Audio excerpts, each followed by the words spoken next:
Friends మనం present అయితే Sunkarametta church దగ్గర అయితే ఉన్నామండి.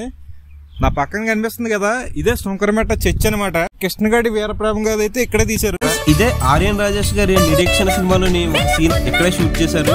అలాగే ఉమామహేశ్వర ఉగ్రరూపస్య అనే సినిమా కూడా ఇక్కడే తీశారండి. ఇక్కడే ఉమామహేశ్వర ఉగ్రరూపస్య అనే సినిమాలోని ఈ సీన్ అయితే షూట్ చేశారు.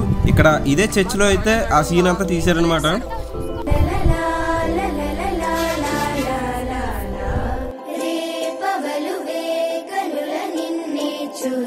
ప్లేస్ లో కృష్ణగాడి వీరప్రేమ గద అనే సినిమాలోని క్లైమాక్స్ సీన్ అంతా కూడా ఇక్కడే షూట్ చేశారు. ఇదే సరౌండింగ్ ఏరియాలోని.